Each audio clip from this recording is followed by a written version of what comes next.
We're joined by Dr. Ernst van Biljon from the IMM Graduate School. He's sharing a few trends in the supply chain management space, and he says that the supply chain industry is on the cusp of significant transformation this year.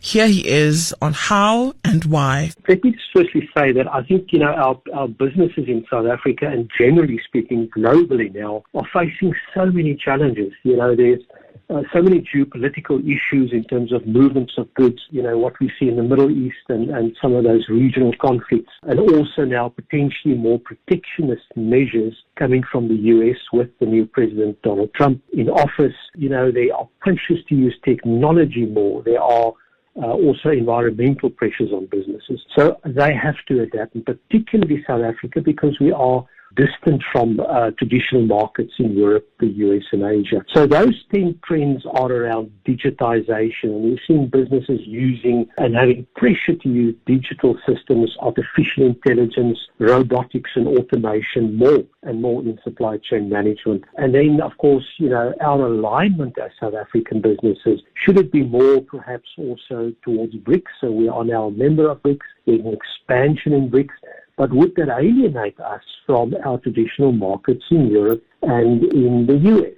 Sustainability, there is so much happening at the moment that businesses feel that they need to adapt to be more sustainable. And our supply chains, our suppliers and our clients generally demand from South African businesses to be more sustainably focused. And then, of course, we've seen so much around e-commerce and the explosion in e-commerce. Consumers want products delivered to them at home. They want the convenience of ordering online. So there are all sorts of new measures and opportunities, of course, for South African business around e-commerce. There is, unfortunately, Lebo, and that's a big problem at the moment, a shortage of really good skills in supply chain management. And so the whole work dynamic around that is a problem. And then, of course, what we have in South Africa currently, issues around our port congestion in Durban and the Durban port, which has been in the news consistently, and the fact that we just have too many trucks on the road. So, we need to look at that. Fortunately, we are seeing that government is now saying they are prepared to privatize some of the rail infrastructure, which again provides good opportunities for local businesses. So these are some of the key trends at the moment, but a lot of it revolves around what is happening globally, geopolitical issues in different parts of the world. Where and how do we align?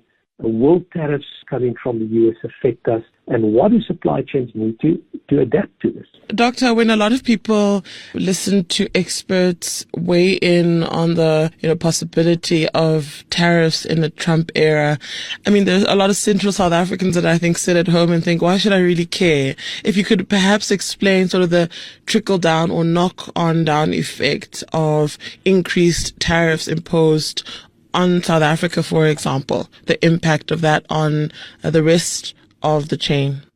Yes, it will have a huge impact. In fact, South Africa already, fortunately, has benefited from being a member of or participating in AGOA, which is a U.S. incentive and development scheme for certain countries. So, we've already had the benefit of lower tariffs of products going into the U.S. But apart from that, if there's an increase in tariffs, it means the products will coming into the U.S. at a higher cost.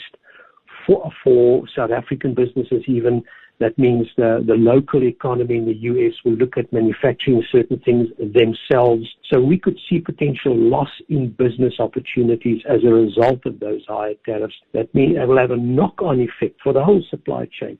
Manufacturers, suppliers, smaller businesses, all supplying some element of a product into those that export into the U.S.